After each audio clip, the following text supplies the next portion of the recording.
정보 공개와 대소통 점검에 대해서 우리 오정원 본부장님, 기아대책의 오정원 본부장님께서 강의해 주시겠습니다. 바쁜 일정에 오셨는데 우리 박수로 환영하겠습니다.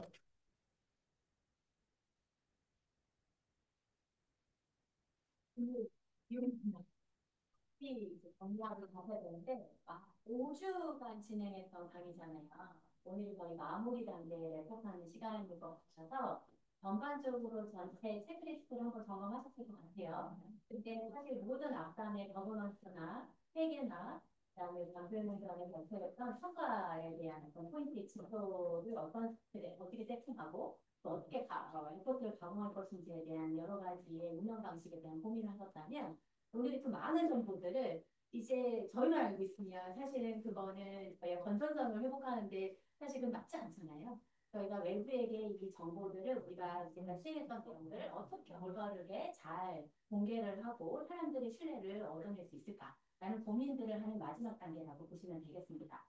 저는 잠깐 소개하자면 저는 기아대책에서 약 한 2007년부터 현장에서 한 2년 정도 사업을 마치고 입사를 한 이후에 지금껏 이제 일을 해왔고요. 기아대책 안에서 디지털 전체적인 시스템에 대한 개선과 전체 프로젝트의 PM을 맡았고 전반적인 업무 효율과 내부의 그 소통의 프로세스를 조금 많이 개선하고자 많은 시스템에 대한 연구 또 고민 도입들을 또 진행을 해왔어요. 지금 현재는 후원자 지원본부의 전체 총괄을 하고 있고요. 디지털위원회의 전체 중요한 앞으로의 디지털 아젠다를 끌고 가는 업무도 지금 같이 병행하고 있습니다. 오늘 정보 공개에 대해서 조금 저도 이번 강의를 준비하면서 여러 가지 서치를 좀 했어요. 서치를 했고 또 기아 대책만이 문제가 아니라 이런 비영리 저희 공익법인에 대해서 고민해야 될 포인트에 대해서 몇 가지 단체들에 대한 조사를 좀 해왔고요. 여러분 지금 그 들으시는 청중의 기관들이 어떤 성향의 기관들인지를 제가 잘 몰리지 않아요. 괜찮습니다. 어떠한 어느 정도의 규모의 또 어느 정도의 성향의 그 공익법인지를 정확하게 알지 못하지만 그래도 보편적인 그 형태의 내용들을 준비를 했습니다. 질문 있으시면 중간에 질문 손들어서 말씀하시거나 나중에 끝날 때 질문 시간을 보조로 드리도록 하겠습니다. 최대한 압축적으로 빨리 진행하면 얼굴이 화사하겠다. 기쁨으로 돌아가실 수 있으리라 여겨짐으로 지금 빠르게 진행하도록 하겠습니다. 그 전체적인 목차는요, 지금 현재 사회적인 변화와 최근의 뉴스들에 대한 한번 돌아보는 시간을 갖고요. 기업의 건전성이 계속 환호가 되고 있어요. 최근에 이제 한 몇 년 전에 윤 대통령 정부 때 한참 저희 내부 그 기업리 섹터에 대한 약간 전체적인 감사와 여러 가지 문제들이 좀 있었어요. 그 부분들도 사회적 변화에 저희가 피해갈 수 없는 이슈들이었고요. 그 다음에 그 모든 것들이 통계로 보면 들쑥날쑥한 통계들이 다 열심히 보입니다. 그것들에 대해 한번 리뷰하는 시간을 바로 가지도록 하겠습니다. 세 번째로는 네, 건전한 또 조직의 그 정보 공개란 과연 무엇이냐, 또 어떠한 의사소통과 대소통을 해야 우리가 잘하고 있는 일들을 모든 도너들과 후원자에게 잘 알 수 있겠느냐라는 것에 대한 고민을 할 거고요. 그 다음에 국내 공익법인의 대표적인 약간 규모가 있는 저희랑 유사한 형태와 약간 좀 좁은 복지관이라든지 이런 데를 저희가 터치를 했어요. 터치를 했고, 대표적으로 이렇게 이미 인쇄된 내용을 보실 수 있습니다. 마지막으로 평가 지표에 대해서 한번 리뷰하는 시간을 드리겠습니다. 비영리 조직의 이 제목, 이 워크샵의 제목이 비영리 조직의 신뢰를 향상을 위한 건전성 평가 자체평가 워크샵이에요. 그러면 이 건전성이라는 게 무엇이지? 라고 했었을 때, 그 첫 번째 타임에는 거버넌스 조직 관리에 대해서 한번 보셨을 거고, 거의 두 주에 걸쳐서 한번 발표를 하신 것 같아요. 그리고 또 두 주에 걸쳐서 아주 중요한 재정과 회계 관리에 대한 점검을 한번 하셨고요. 이제 마지막 타임에는 앞서 말한 사업 성과와 목적 달성에 대한 여러 가지 것을 어떻게 점검해서 나갈 것이냐. 이제 진짜 하이라이트, 이 모든 것들의 정보 공개를 어떤 방식으로 어떻게 해야 효율적으로 저희가 신뢰도를 향상할 수 있겠느냐라는 포인트로 오늘 이 강의를 진행드리겠습니다. 이영리 조직, 잠시만요. 화면 때문에 이 내용이 잘 안 보이시죠? 제가 모집 공고문, 이 워크샵의 모집 공고문에 건전성이라는 우리 원장님께서 보내주셨던 그 모집 공고문의 워드파일인가 거기에 보면 건전성 비교 요소라고 정의를 내렸던데 혹시 그거 같이 받아보시고 보셨나요? 혹시 거기 보면 7가지 주요 요소가 정의되던 거예요.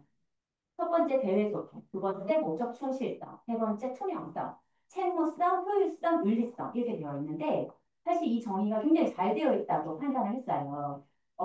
전체적으로 지금 오늘의 이 강의안은 대외 소통과 특성 안에 있는 공개하고 소통하는 자세, 그리고 채무성이 결과에 대해서 보고하는 여러 가지 책임지는 태도, 다 연관성은 있으나 이 세 가지 꼭지에 크게 연관이 많이 되어 있지 않을까라는 생각에서 이 세 가지 꼭지를 좀 설명하도록 하겠습니다.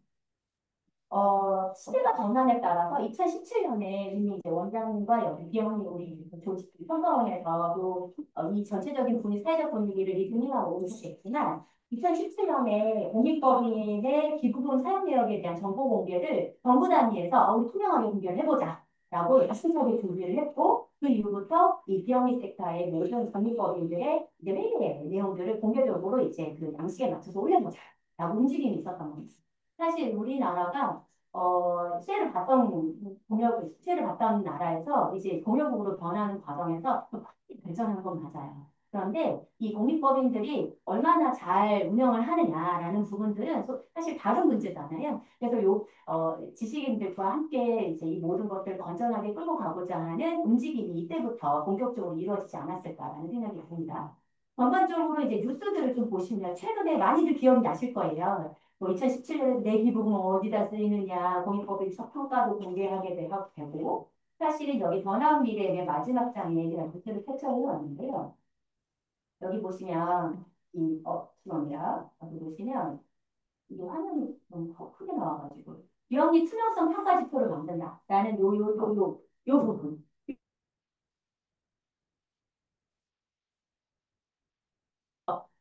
지금 시행한 그 내용 자체를 그 기사화한 것 같아요.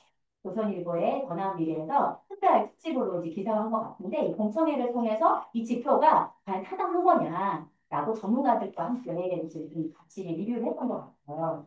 그리고 사람들이 계속 이제 나왔던 이슈들 보니까 채용 비리도 있고 전용도 하고 또 기부금 받아서 어떻게 쓰이는지도 모르고 하는 이슈들이 최근에 계속 이어가고 있었어요. 제가 여기 불러 처리는 했지만 외부인 단체들입니다. 그래서 이런 단체들에게 사실 저희도 거기에 자유롭지 못해요. 저희도 언제나 무슨 일이 어떻게 터질지 모르기 때문에 저희도 늘 하나님 앞에 저희 기관은 하나님 앞에 투명하고 정말 호랑대의 정신으로 열심히 투명하게 하려고 노력하나 저희 인간의 노력하고는 세상을 바라보는 기준 자체랑은 좀 다르잖아요. 그래서 사람들은 기부단체를 믿지 못하는 경향이 계속 질문하고 궁금해하고 문의하고 자꾸 체크하고 하는 성향이 계속 많아지고 있어요. 사실 예를 들어서 최근에 이제 후원자 지원금이 있거든요. 월점 700만 원, 100만 원 이상을 월 기부하시는 건 한마디로 VIP죠. 이제 고객이에요. 그분이 내가 후원하는 그 돈이 어떤 절차에 서 그 돈이 어떻게 가고 있는지 절차 단계, 지금 어디에 가고 있는지를 알려요. 그 성향이 무엇일까?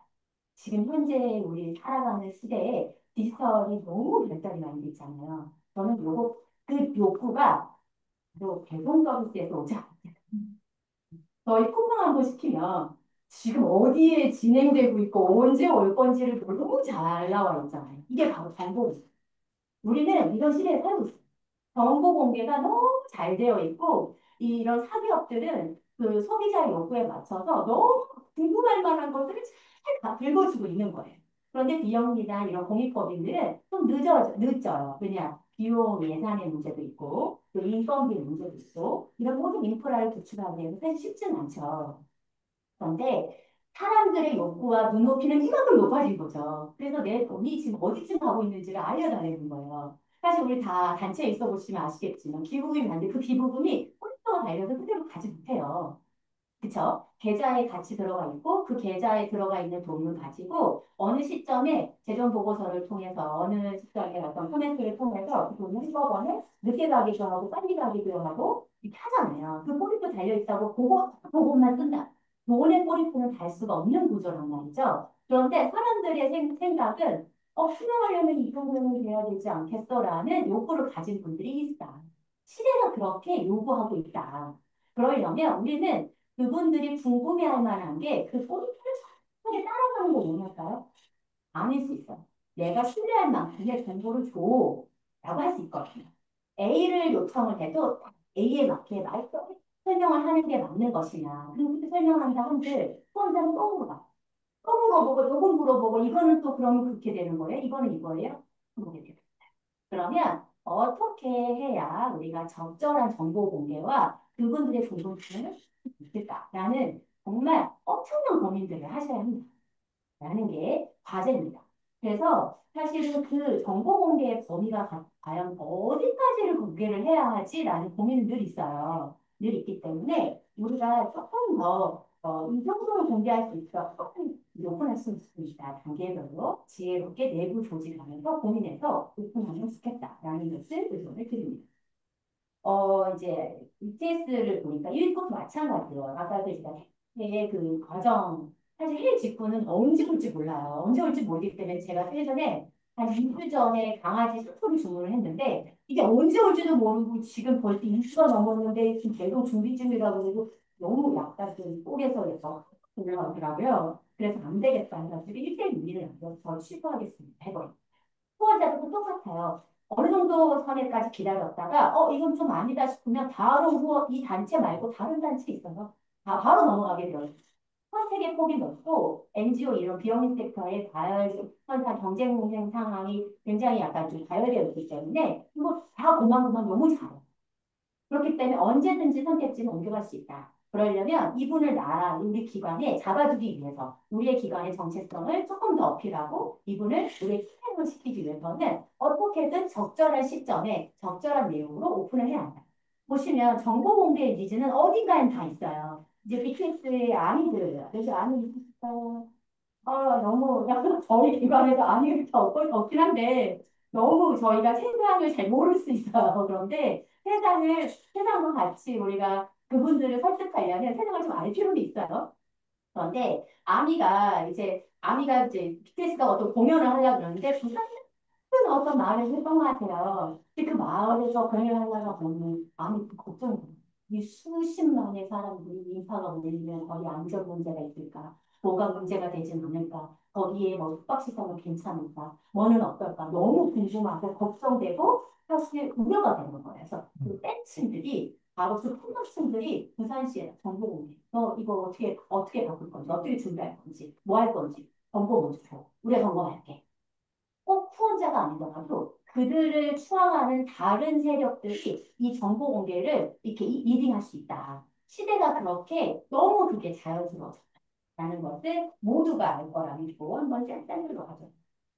이제 좀 구체적으로 통계로 한번 좀 넘어가볼까요? 사실 기아 대책만의 통계를 보기에는 너무 작고 또 몇 개 단체를 보기에는 제가 조사를 바로 하기에는 사실 어렵고 근데 너무 적절하게 조사된 자료가 훌륭히 생겼어요.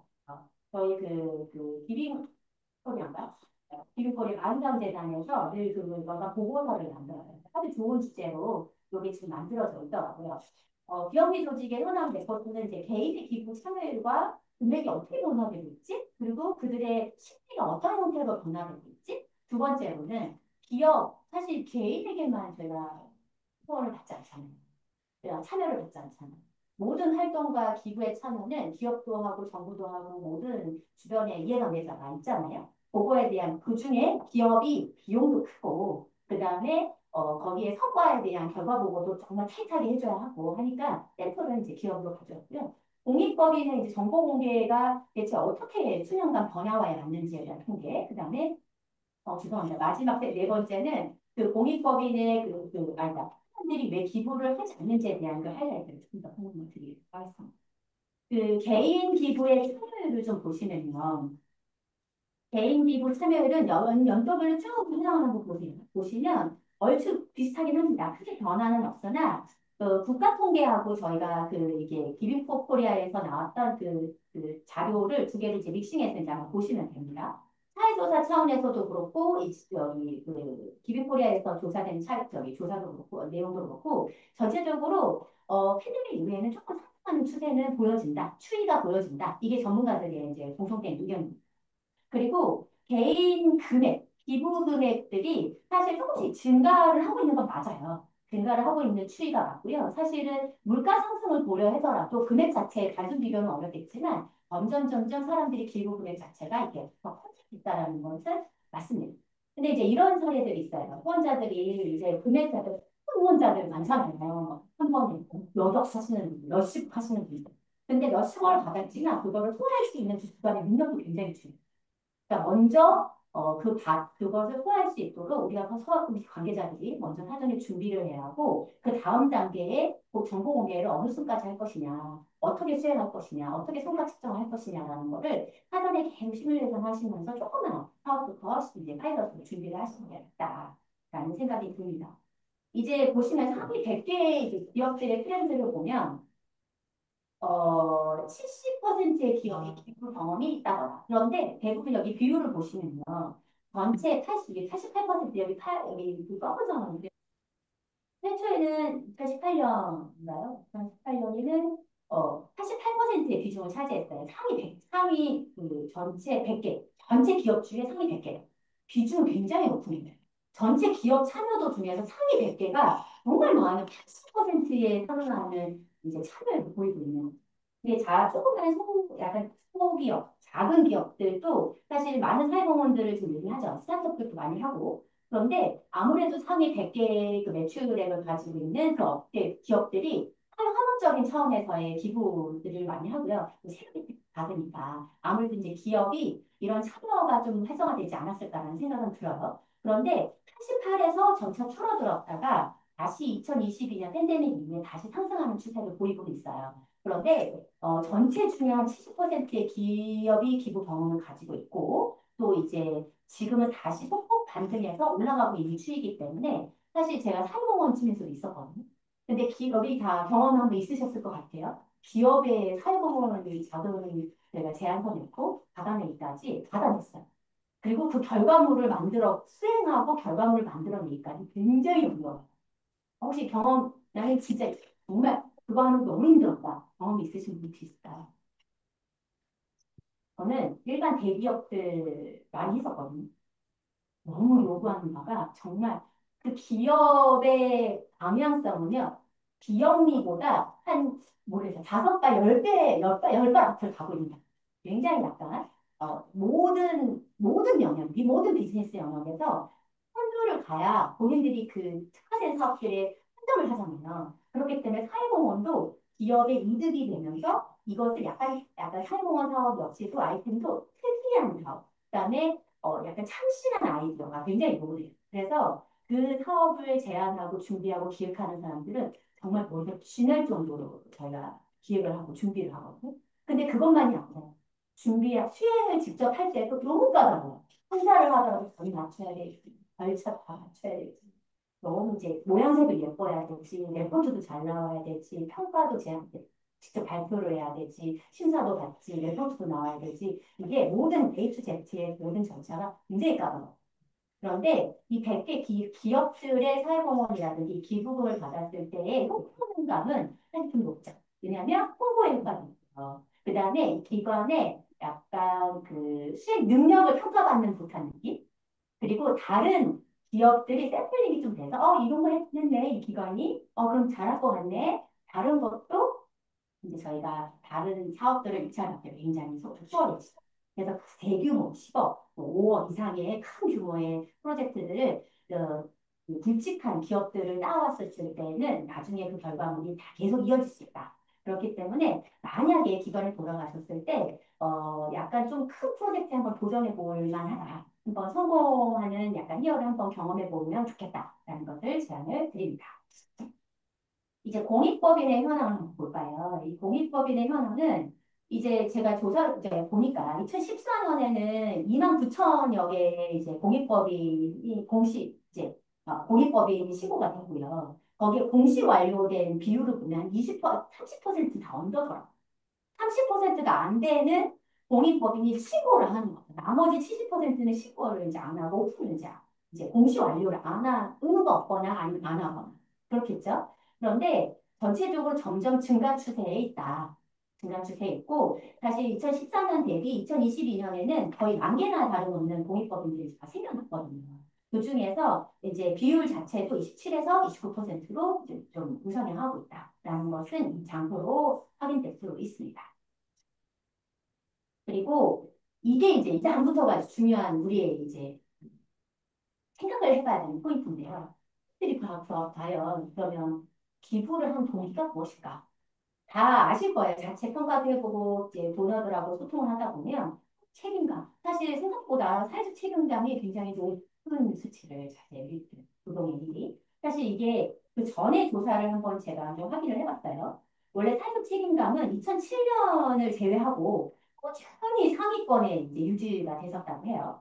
2017년부터는 1위 자리를 놓치지 않았고 2017년부터는 쭉 사회적 책임감이 가장 1위를 거의 가져갔다. 그만큼 국내에 현존하는 모든 기업들이 이제는 나는 사회 환원을 해야 해. 사회적 책임감을 가지고 있어. 라는 약간 사회적인 수준이 많이 올라갔다라고 보시면 되겠습니다. 그리고 개인도 마찬가지예요. 그리고 두 번째로는 이제 또 특이할 점은 동정심인데요. 2위를 가고 있는 동정심인데요. 최초에는 동정심이 굉장히 높았어요. 그래서 초기의 데이터에는 압도적으로 동정심이 1위였대요. 앞으로 불쌍합니다. 근데 우리가 해야지. 우리가 다시 돈 받았으니까. 이제 해줘야지. 얼마나 불쌍해. 이런 모임 그것 동정심에 많은 기부를 했으나 2007년 이후부터는 계속 2위를 유지를 했답니다. 동정심은 빼놓을 수는 없으나 사실 사회적 책임 이후에 다음이에요. 그러니까 그 정도로 사회적 책임을 가진 도너들의 그 소실함을 높여줄 수 있는 인풋가 들어가는 그다음에 성과의 결과물들과 그들에게 피드백이 책임을 최선을 다하셨습니다라는 효능감이 충분히 존경과 소중한 마음을 담아서 그 내용들을 잘 레포트할 필요가 있다. 이 통계로 보여집니다. 기부 분야로 한번 볼까요? 기부 분야는 이제 그 해외 구호, 예를 들어서 자선단체, 사실 자선단체는 이런 비영리들이 여기 계신 분들이 대부분 자선단체일지 모르겠지만 저희도 이제 자선단체나 해외 구호단체에 속해 있어요. 그럼 자선단체가 계속 이제 1위를 차지했었고요. 그 해외 구호가 2019년에는 3위를 했다가 2007년부터는 계속 2위를 한다는 거예요. 그러니까 이제 국내 말고 해외에도 너무 불쌍하네, 이제 먹고 살만하니, 이제 해외 너무 힘들지. 그래서 이제 해외를 조금 더 글로벌 지구촌입니다. 2007년 때부터는 우리 그 대한민국에 계신 모든 또 기부자들이 해외에 물론 물렸고 해외 아동교육시설 쪽으로 들어왔잖아요. 네, 저희도 아동교련이 전체의 한 50% 차지합니다. 국내를 다 포함해서. 그 해외랑 국내 다 포함해서 50%를 넘는데, 그 모든 그 목적 사업이 정기죠. 후원을 하십니다. 후원이죠. 기본적으로 10만 원인데, 지금 현재 저희 비영리들의 움직임들은 한달만 되고 물가가 너무 많이 지고 해외가 10만 원 가지고 아동의 전체적인 변화를 주기가 어렵다라고 해서 전반적으로 이게 금액 자체가 상향을 할 움직임이 보여져요. 그래서 왜냐하면 여러 가지 이슈가 있잖아요. 그래서 해외 부호에 대해서 2007년부터는 계속 2위였어요. 시민단체, 우리 많은 시민단체 있잖아요. 시민단체는 2015년 이후에 계속 꾸준히 상승했다가 2019년에는 2위 자리를 잠깐 올라갔다가 또 2021년, 2023년에는 3위로 다시 내려와서 쭉 2019년에는 사회적으로 큰 이슈가 여러 개 있어요. 2019년의 이슈는 그 밑에 다음 장에 다 보여드리도록 하겠습니다. 새로운 여기서 이제 이 기부 분야에 대해서 한번 저희가 짚고 넘어가야 될 포인트 중에 하나가 새로운 분야가 이제 해성과 같이 등장했습니다. 어떤 포인트예요? 새로운 화두가 되는 어떤 주제가 환경. 이 환경 이슈가 굉장히 사람들에게 이슈가 되고 있고요. 하나 더 있어요. 맞습니다. 동물과 환경 이슈가 아주 점점 늘어나고 있는 게 유의미한 결과값이에요. 그래서 사실 저희도 한 2달 전에 우리 조그만 아가를 입양을 했어요. 닥스훈트라고 다리 짧은 애 있잖아요. 그러면 닥스훈트라고 다리 짧은 애를 이제 데려왔는데 정말 이제는 동물과 함께 사는 세상이 이제 확실히 자리매김돼가고 있는 것 같아요. 환경 이슈, 동물 이슈는 정말 큰 화두이기 때문에 모든 단체들이 피해자, 우리 후원자들과 이 사회적 문제를 해결하고 있어서 이 두 가지 주제에 대해서는 항상 같이 미싱해서 고민을 하셔야 돼요. 그리고 환경 문제에 더불어서 아까 우리 팀장님 말씀하셨는지 모르겠지만 기후변화에 여러 가지 대응의 문제라든지 수만 이슈도 같이 알려져 오거든요. 그래서 환경과 기후변화의 이슈들이 나중에는 소외계층들을 계속 양산하게 되고 그 문제를 해결해야 되는 문제점들이 계속 생겨나는 거죠. 지금 장마철이잖아요. 장마가 예년에 비해서 한 30일 먼저 왔다고 하더라고요. 저희 집이 굉장히 통풍이 잘 되는 집인데 어제 너무 더워서 도저히 이게 에어컨을 안 틀 수가 없는 구조였어요. 에어컨을 틀었거든요. 올해 처음으로 틀었어요. 근데 얼마나 더울까, 얼마나 습하고 더울까라는 게 체감이 될 정도로 에너지 빈곤층에 대한 고민들이 계속 늘어나거든요. 그래서 우리 모든 이런 비영리 법인, 공익법인들이 이 사회적 문제에 대해서 계속 고민을 하고 이 문제를 해결하는 노력을 공동으로 해야 한다라는 게 이제 기부 분야를 본 통계로 바라보는 이제 결과입니다. 여기에서 이제 오늘의 하이라이트예요. 아주 중요한. 기부하지 않는 이유가 과연 무엇이냐라고 좀 돌아볼 필요가 있어요. 경제적 여력이 없다. 요거는 진짜 모든 사람들이 전화로 저 중지하려고 합니다라고 전화를 이제 사실 중지를 잘 아주 쉽게 못하게 하기 위해서 꼭 전화 주세요라고 홈페이지 노출을 안 하잖아요.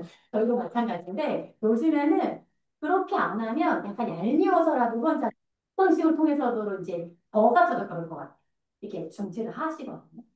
그런데 그래서 이제 온라인 이제 원어 이제 1대1 이제 온라인 문의로 제가 중지 요청을 하면 이제 전화를 확인받고 중지 처리하는 채널들이 계속 혼자 편의점 채널들이 늘리고 있어요. 다만 다시 한번 중지하시겠습니까라고 다시 한번 공고하고 금액을 좀 낮추거나 하는 이런 중지 방어 노력들을 하고 있는데 너무 강압적으로 하게 되면 또 반감이 일어나잖아요. 그거에 대한 준비는 모든 단체가 하셔야 될 것 같고 두 번째로 요즘에 그 중지를 이제 그 경제적 여력이 없어서 정말 경기가 어렵거든요. 진짜 어려워요. 어렵기 때문에 중지를 하게 될 때 이제는 전화하기가 뭔가 조금 전화해서 하기가 번거롭기도 하고 낮 시간대 너무 바쁜 거예요. 그래서 집에 가서 저녁에 애플리케이션으로 중지하고 싶어. 제일 간편한 방법이 무엇이게요? 다 모르시구나. 이걸 아셔야 됩니다. 후원자들이 가장 많은 방법으로 그렇게 중지를 하십니다. 그게 뭐냐면 요즘에 그 CLS 자동 그 위치가 걸려 있잖아요. CLS 자동 위치가 걸려 있거나 그거를 애플리케이션 들어가서 끊어요. 본인이 끊어요. 또 은행에 보면요. 자기가 걸려 있는 자동이체 바로 해제 너무 간편하게 분들이 마이 데이터라고 해서 요즘에 금융정보가 다 통합되어 있고 어느 은행에 어디 카드에 어떻게 들어가 있는지 다 알잖아요. 그거 손쉽게 그거 다 해지 처리해버리거든요. 그래서 저희 기관에도 뭐 이거는 그냥 정보지만 작년 말 12월 말에서 올해 초에 넘어올 때 약정액이 정기 약정액이 거의 엄청 몇 천만 원이 빠졌어요. 약정액이. 약정액이 몇 천만 원이 빠진 거는요. 한 달치 내가 3만 원 후원하신 분이 몇 천이 빠진 거예요. 몇 천만 원. 굉장히 많은 수가 빠진 거예요. 원인이 뭐지? 엄청 분석을 한 거예요. 이유가 뭐냐? 거의 2천만 원이나 가까이, 아니, 지금 거의 1,000만 원 가까이가 본인이 스스로 CMS 해지한 거예요. 연말에서 연초로. 굉장히 많은 수치예요. 이거는 이제까지의 트렌드로 봤었을 때만 해도 굉장히 높은 수치예요. 이게 점점 많아지고 있고 손쉽게 해지를 할 수 있다. 그럼 해지된 사람을 또 끌고 와줘야 되잖아요. 이런 노력이 다시 계속 반복되면 돼야 되니까 계신 분들을 최대한 잡을 수 있는 노력들을 하셔야 돼요. 그러려면 정보 공개와 신뢰성 회복에 대한 노력을 굉장히 많이 하셔야 돼요. 소통을 많이 하셔야 돼요. 이분이 궁금할 때쯤 또 한 번 알려드리고 뭔가 문의할 때쯤 먼저 알려드리기 친절한 서비스를 계속 하셔야 이분이 우리의 찐팬으로 계속 팬덤층을 유지할 수가 있어요.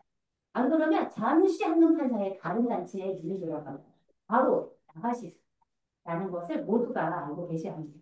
경제적 여력이 없다라는 부분이 압도적인 1위를 차지해요. 기부처 불신에 대한 포인트가 2위예요. 기부처가 나는 좀 잘 모르겠어. 신뢰하지 않게. 나 이런 비용이 이런 법공법이나 좀 신뢰하지 않아. 내가 현장에 직접 준대 하시는 분들도 계시고요. 기부처 불신에 대해서는 이따가 설명을 드릴게요. 아예 기부에 관심이 없은 분들도 있어요. 근데 사실 기부에 진짜 관심이 없으실까? 라는 거는 사실 요 문제만은 아닐 수 있다. 관심이 없다라기보다는 정보가 거기에 안 닿았을 수도 있어요.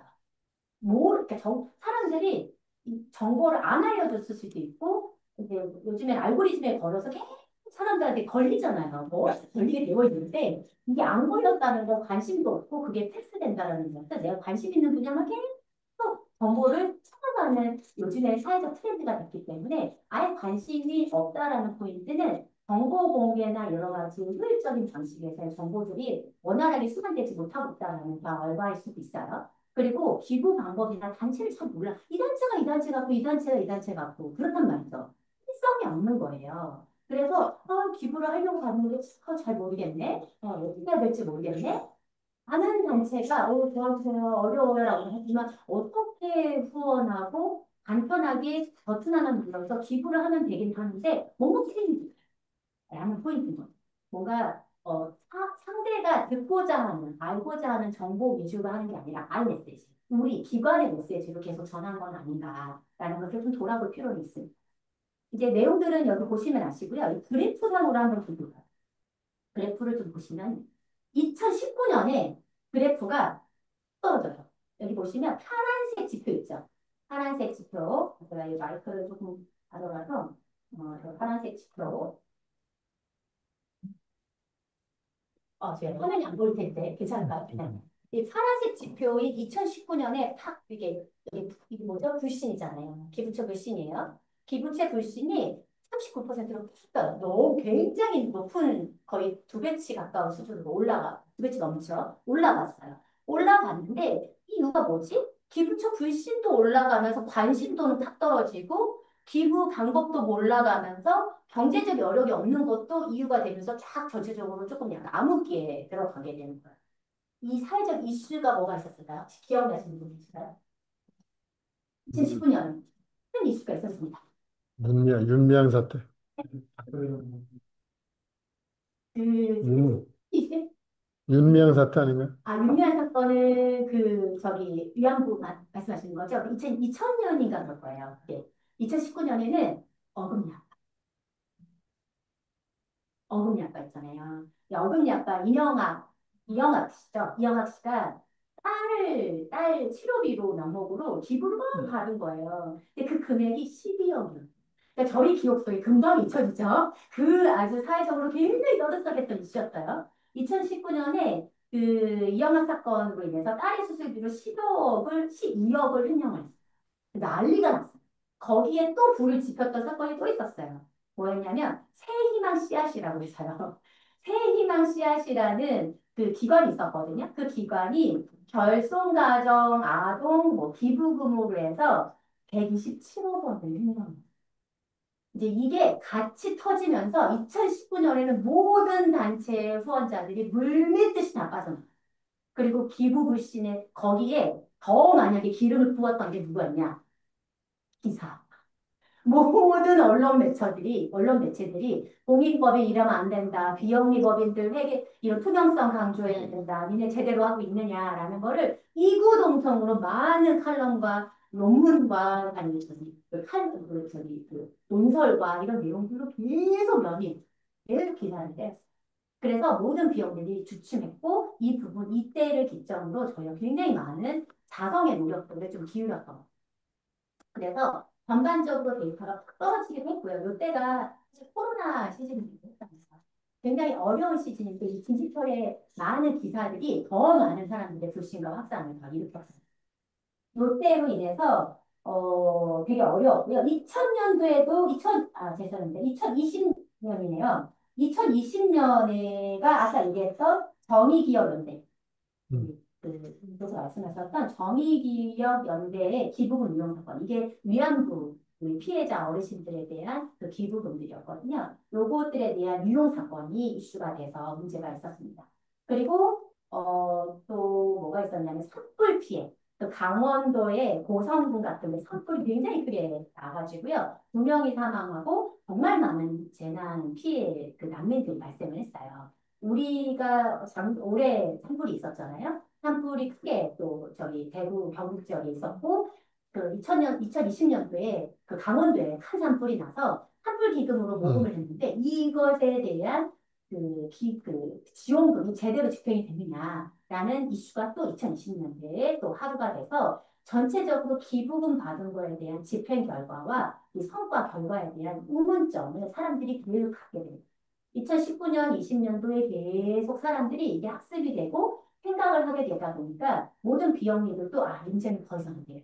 이제는 진짜 투명하게, 정직하게 후원자들에게 많은 것을 공개하고 레포팅을 해야겠구나라는 이제 사회적 변화들을 이제 막대를 하고 제가 체화를 하게 됩니다. 아까 보시면 이 비례 자체가, 이 비율 자체가 역상관관계로 이렇게 서로 이렇게 하나가 증가하면 하나가 계속 다운이 되는 형태로 가고 있어요. 그래서 기부하지 않는 이유인 경제적 여력 없고 기부처 불신, 기부에 관심 없고 기부의 방법 단체를 모른다. 아니 다 연결이 되어 있고 사회적 이슈에 굉장히 있는가. 이것은 우리 모두가 이런 이 섹터에 같이 먹는 이런 중개자들이 사회적인 이슈에 정말 발빠르게 우리가 생각을 계속 전환을 해야 되고 후원자 입장에서 어떻게 생각을 하지 어떤 욕구에 어떤 니즈를 가지고 계실까라는 것을 지속적으로 계속 고민을 하셔야 한다라는 게 오늘 드리고 싶은 내용입니다. 이제 한번 볼까요? 이제 그렇다면 이제 우리 지표 이건 그 비영리 우리 조직평가원에서 얘기한 건전한 조직이란 무엇이지? 라고 이제 정의를 이제 내린 것들을 한번 다시 한번 정의를 해봤어요. 단순한 공개를 넘어서요. 그냥 단순히 그냥 내가 재정 보고 우리 앞서 다 거버넌스, 회계, 재정 다 배우셨잖아요. 또 단순히 내가 공개한다고 사람들이 우리를 신뢰해 줄까요?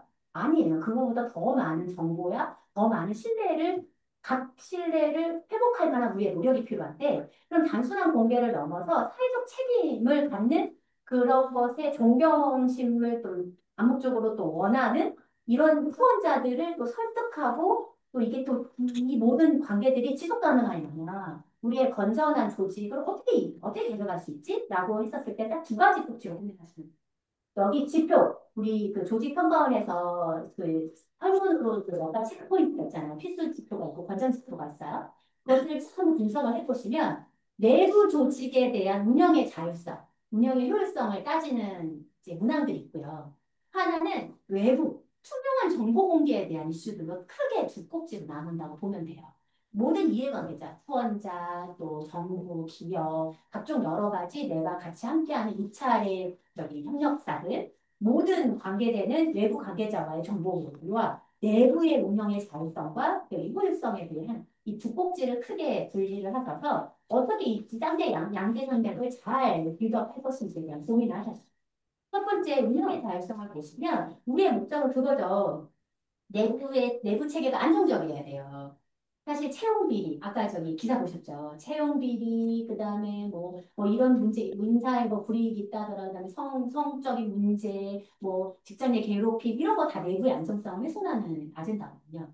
근데 기관 자체가 건전한 조직 문화를 가지고 있어야 되잖아요. 그래서 내부 체계의 안정성, 거버넌스가 확실히 안정적으로 운영이 돼야 돼요. 의사결정에 있어서 그 상하관계든 수평관계든 그 조직 자체가 의사결정의 신뢰성이 잘 회복이 돼요. 내가 본부장이 결정했으니까 따라오라. 이건 사실은 소리하죠. 모든 레포트와 데이터 기반의 의사결정 체계가 모든 기관에 있어야 데이터들에 대한 연구를 하셔야 되고 리더십이 A라고 한다 한들 지금 추세는 이렇게 바뀌고 있어요. 아니 이렇게 해야 되지 않을까요? 라는 의사결정이 조금 더 자율적이고 조금 민주적으로 운영될 수 있도록 내부의 모든 우리 시니어 또 주니어의 우리 리더십들이 좀 더 많은 노력을 하셔야 됩니다. 그 다음에 정보 공개 외부의 이해관계자들과의 관계에 있어서는 다 이미 한번 배우셨겠지만 신뢰가 구축될 수 있는 내용. 그 다음에 사회적 책임을 실현할 수 있는 아젠다. 그 다음에 그 콘텐츠. 그리고 공공성과 공익성을 증명할 수 있고 이 행위를 통해서 우리가 이런 걸 기여했어요. 라는 걸 충분히 설명할 수 있는 그 레포트들이 정말 외부 정보 공개죠. 그럼 봅시다. 저희가 전체 그 NIM에서 그 기준 평가 17가지의 기본 지표들을 이제까지 한번 씩 해봤을 거예요. 오늘은 마지막 섹터인 정보 공개와 외부 소통에 대한 포인트인데 15, 16, 17번의 내용이에요.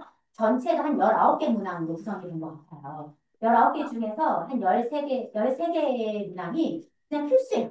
이거는 꼭 하셔야 돼요. 이거는 꼭 해줬으면 좋겠어요. 라는 필수 지표고 나머지 6개가 권장 지표예요. 권장 지표까지 하면 진짜 더 바랄 게 없겠죠. 그래서 이 권장 지표의 수준이 어느 정도 수준이고 필수는 어느 정도 수준인지를 디테일하게 한번 책의 페이지들을 보시면서 한번 확인하시면 좋겠다라는 생각이 듭니다. 제가 그 내용들을 조금 더 요약을 한번 해봤어요. 사실 이제 제가 진짜 이렇게 다 요약을 하다 보니 사실 저도 지적인 한계가 있으니까 제가 챗 GPT에 가게되면 이 문항들을 쫙 올려서 여기에서 하이라이트 키워드가 뭘까? 라고 이제 프롬프트를 다 해서 하보니 5가지로 요약을 해주더라고요. 첫 번째, 조직 정보.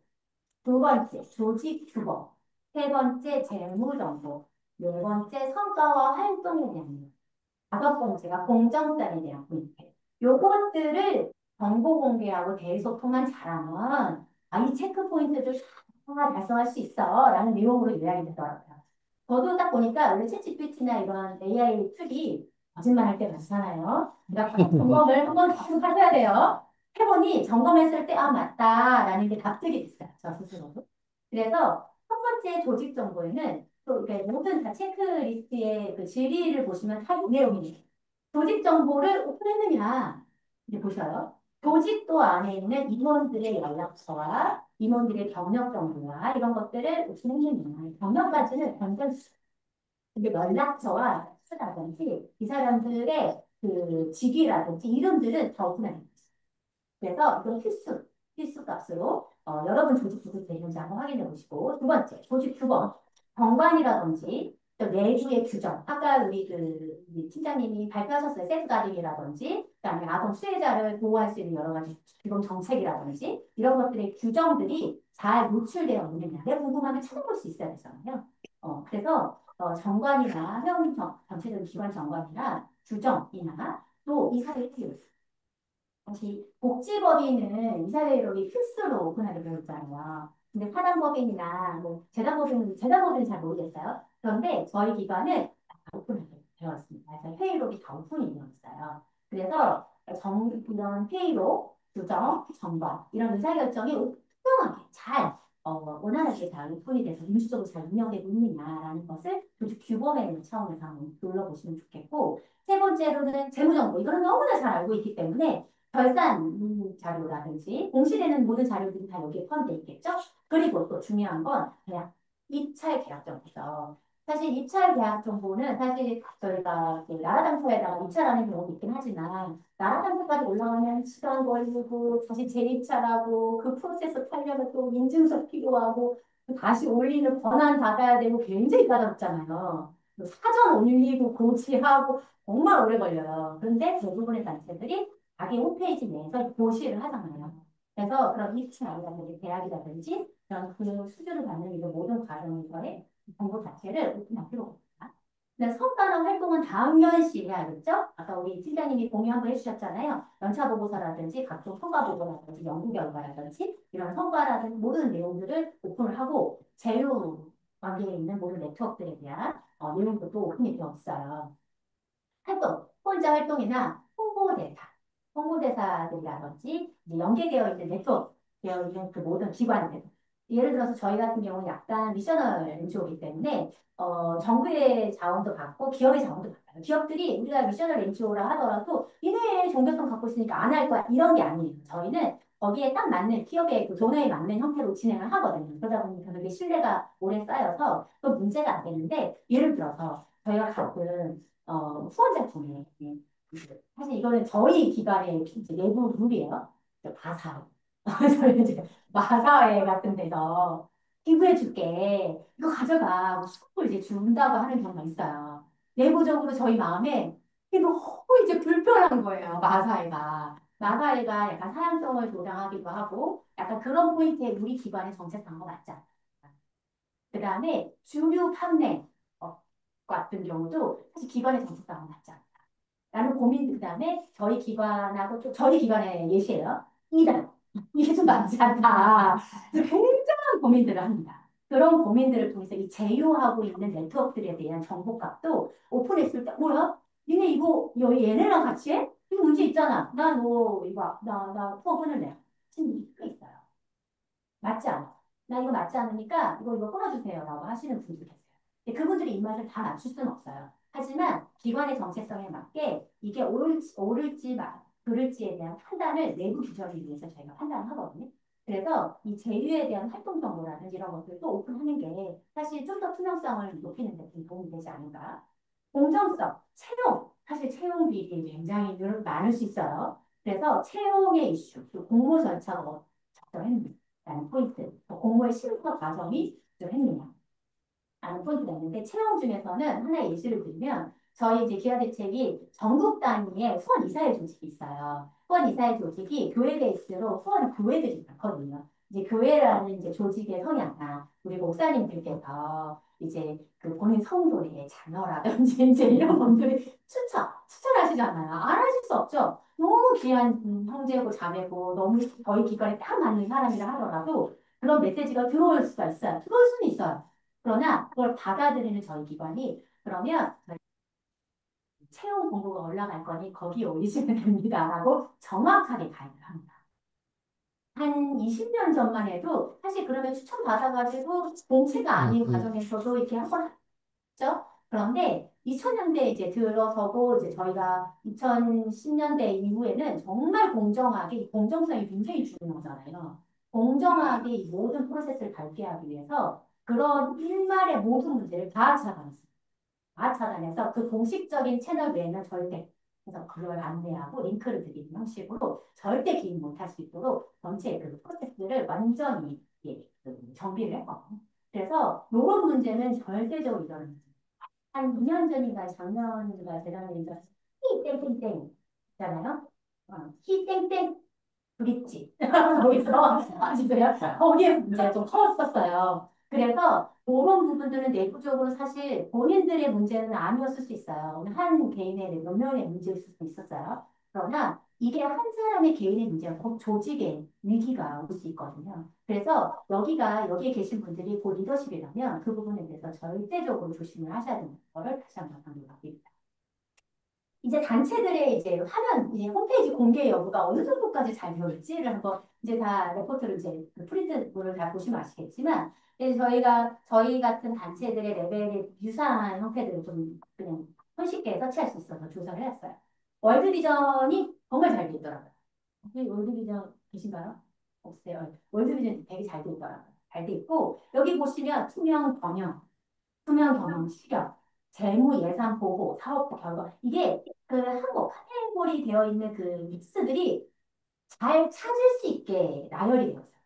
그러니까 어디에 있는지 모르게 숨겨져 있지만 있긴 있어. 라고 하는 거는 사실 그러니까 효율적으로 정보 공개를 못했다라는 포인트겠죠? 그런데 들어가자마자 홈페이지에 가시적으로 잘 찾을 수 있게끔 매핑이 되어 있는 거는 사실 우리의 능력이에요. 우리가 그렇게 노력을 해야 하거든요.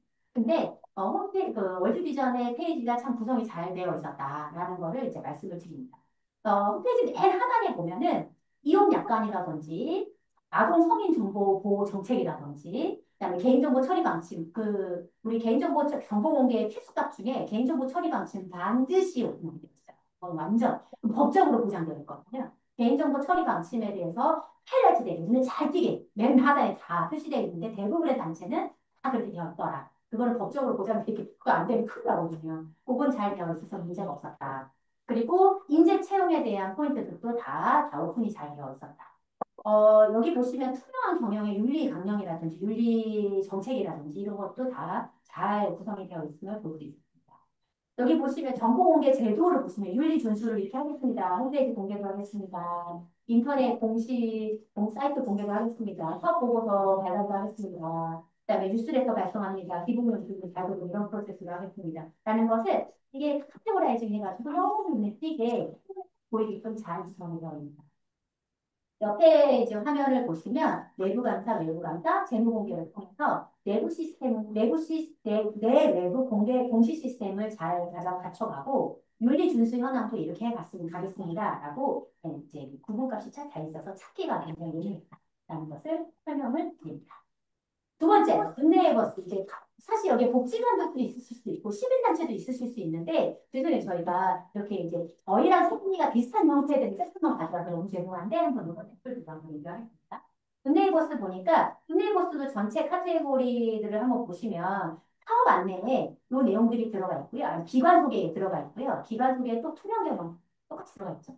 투명한 경영에 대한 카테고리를 딱 구분을 해가지고요. 거기 밑에 전체적인 레포트라든지 모든 진행의 오픈 정보들을 거기다 싹 다 집어넣는 형태로 구현이 되어 있습니다.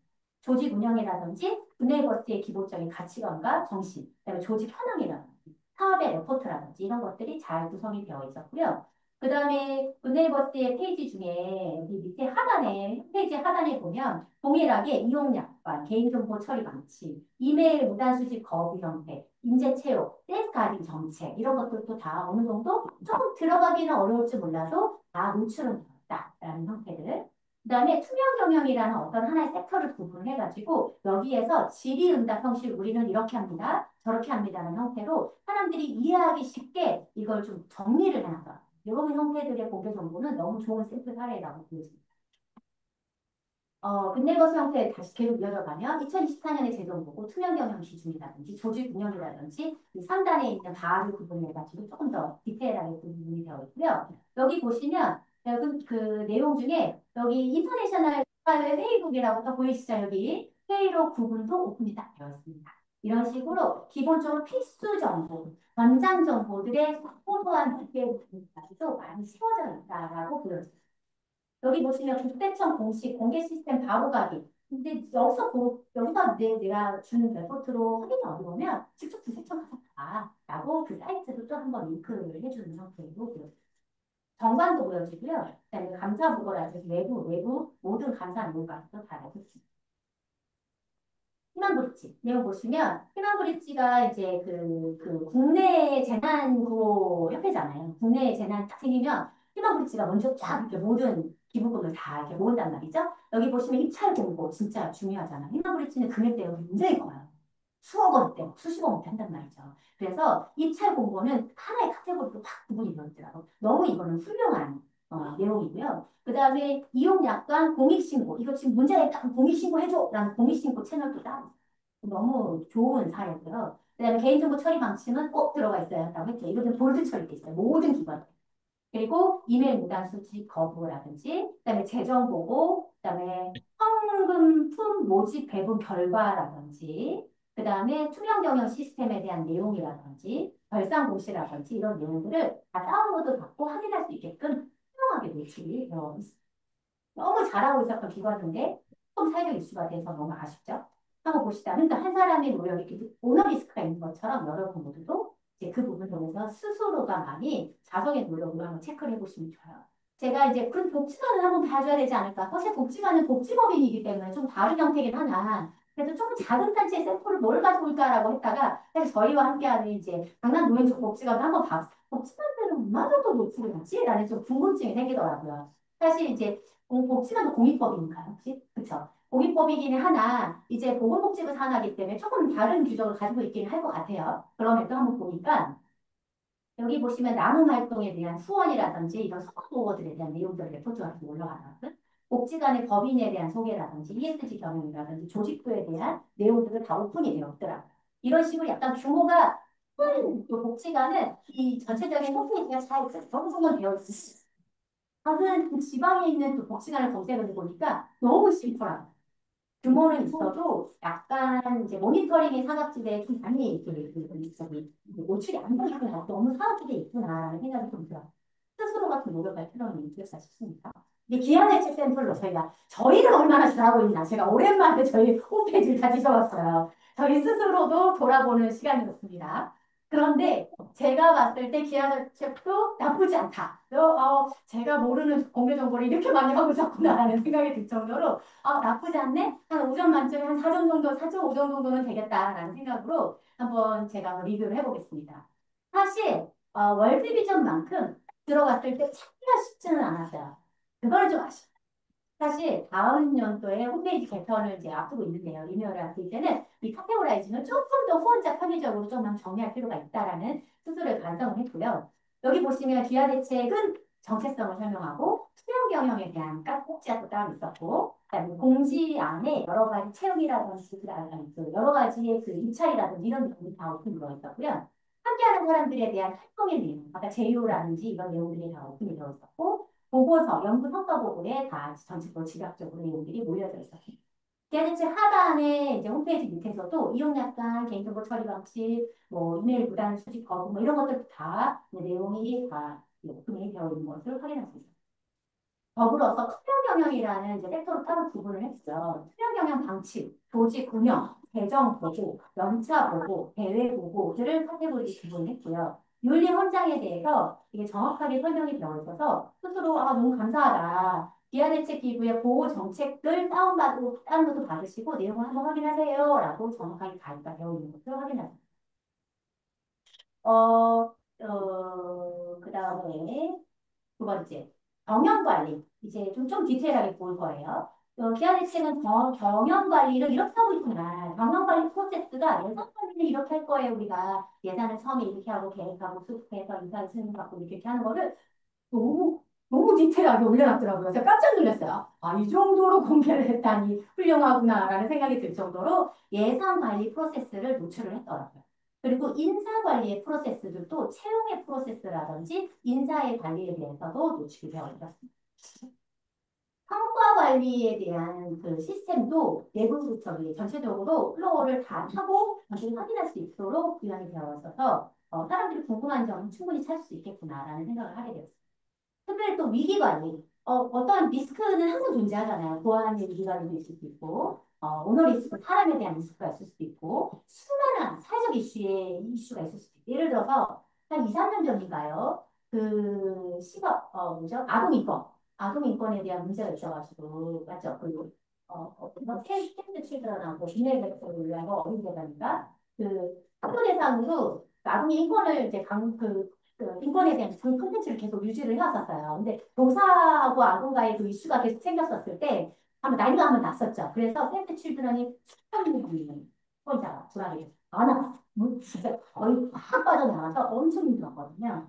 그런 사회적 이슈의 위기도 있어요. 근데 그 단체만의 문제가 아니에요. 그 단체가 문제 터지면 저희도 영향을 받아요. 그때는 문제 딱 터지면 저희도 혼자 모든 형태의 혼자 응대 매뉴얼이 팍 나와요. 하나 아침에 바로 나와서 준비를 스탠바이 합니다. 후에서 어떤 메시지를 어떻게 우리가 나갈 것이냐 이걸 준비해서 스탠바이 하고 있어요. 저희도 파급 효과가 좀 있었죠. 왜냐하면 저희는 많지는 않았지만 한 10여 명 정도가 아웃된 것 같아요. 그때 당시. 기관지 못 믿겠어. 하고 그냥 아무 상관이 없는데 그냥 나가시는 이런 사회적 이슈의 어떤 포인트 하나를 각 기관이 다 같이 영향을 받을 수 있다. 이런 위기 관리에 대한 전반적인 대응 매뉴얼을 내부적으로 가지시기를 권고를 합니다. 내부 감사 당연히 하셔야죠. 충분히 앞서 설명을 드리셨을 거라 믿고. 그다음에 어떤 사안이 발생했을 때 직원의 제보 프로세스라든지 이걸 심의하고 또 익명성을 보장해주고 어떻게 처리할 것인지에 대한 내용들의 프로세스들이 저희가 정리가 되어 있었습니다. 그렇다면 이제 정리를 이제 한번 해볼까요? 정보 공개와 외부 소통에 대한 이제 그 내용이 이 책자에 제가 아까 그 페이지 저기 표시를 해놨었는데 페이지에 있을 겁니다. 거기 보면 필수와 권장값들이 있어요. 이걸 한번 쫙 한번 본인 스스로가 한번 yes, no 체크를 한번 해보시면 좋겠다 싶어요. 이제 아까 그 제일 처음에 그 받으셨던 선생님 갖고 계시는 이만한 두꺼운 책자 있잖아요. 그 책자에서 하나씩 하나씩 체크를 해보시면 우리 단체는 얼마나 잘하고 있느냐. 그다음에 그 옆이 여기 보시면 권장 지표까지 충분히 여러분이 예스로 체크하시면 너무 좋지 않을까라는 생각을 해봅니다. 요 자료는 책자에 있으니까 한번 이제 보시고 참고하시면 될 것 같고요. 비영리 조직의 그러면 봅시다. 비영리 조직의 건전성을 평가하는 국내에 현존하는 조직이라는 그 평가기관이 얼마나 있지를 봤을 때 이제 우리 한국 비영리 조직 평가 우리 원장님께서 운영하고 계시는 이 평가 늦게 시작을 하였으나 그래도 지금 열심히 이 워크숍을 통해서도 사람들의 이제 생각들을 계속 변화시키는데 이제 이끌고 계세요. 크게 양대 산맥이 있을 것 같아요. 하나는 대부분의 큰 단체들은 한국 가이드스타 내지는 좀 소규모 단체들도 가이드스타의 평가를 받고 있더라고요. 가이드스타는 별이 몇 개냐? 별이 5개 이렇게 들어가는 것처럼 별이 3개냐, 2개냐, 1개냐 이렇게 들어가잖아요. 그리고 이제 비영리 총괄, 그러니까 비영리 조직 상과원에서도 평가 지표가 있어서 시기평가와 인간평가 기본 평가를 진행을 하시더라고요. 요 두 가지의 공부평가 체계가 어떤 차이가 있지라는 궁금증은 좀 생겼어요. 그래서 제가 한번 좀 조사를 해보니 우리 이게 어디죠? 그 조직 한국 조직 그 비영리 조직 평가원 같은 경우는 약간 책임에 대한 정강 평가를 조금 더 비중도 두셨더라고요. 왜냐하면 기본적인 재무 평가 당연히 해요. 정량적인 평가도 하는데 정성 평가를 좀 더 애도하면서 여러 가지의 그 책임과 의무를 잘 이행을 했느냐라는 것들에 대한 질의와 이런 지표 평가들이 조금 더그 가이드 스타트가 더 많다라는 게 분석 결과로 보여져요. 그리고 지금 현재는 여기 사이트에 들어가 보시면 재단법인 한국수아암재단에서 최근에 평가 몇 년 전 진행하셨다. 이번에 인증을 다 받으셨죠? 그래서 이 인증표는 이렇게 보여집니다. 일단 사이트 한번 들어가 보시면 소아암재단이 이렇게 인증을 딱 받아서요. 자기네 홈페이지에 우리 이렇게 인증받았어요. 가이드스타 3개 받았어요. 하는 것처럼 이렇게 본인의 자체 홈페이지에 이렇게 공시하면 아무래도 건전성 평가의 그 외부 기관을 통해서 인증받는 거니까 훨씬 또 신뢰감이 많이 있어지지 않을까 생각을 해봅니다. 포항재단을 한번 들어가 봤더니 포항재단도 기본적으로 요거를 다 커버를 하세요. 보니까 연간 회계 보고에 이런 투명한 기금 관리와 효율적인 자원 지원 사업의 운영에 대해서 이렇게 하고 있어요라는 어떤 고시 자료가 이렇게 공개가 되어 있더라고요. 그래서 잘 되어 있어서 샘플로 한번 제가 가져왔습니다.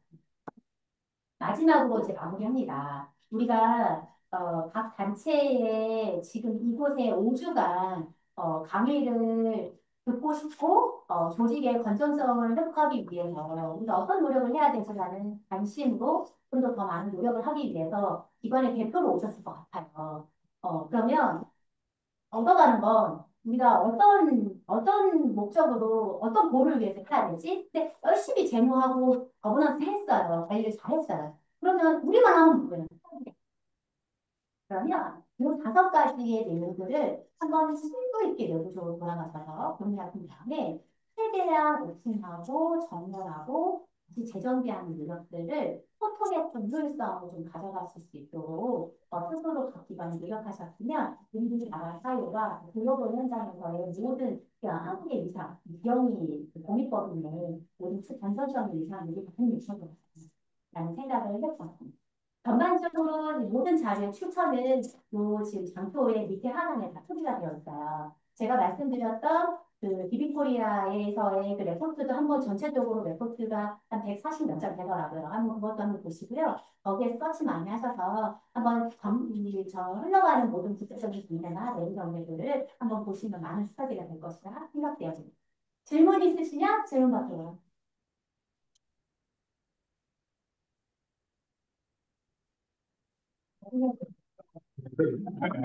제가 시간을 아주 적절하게 많은 시간을 남겨주시고 피내주죠. 우선 함께 경청해 주셔서 감사합니다. 수고 많으셨습니다. 원장님 뭐 마지막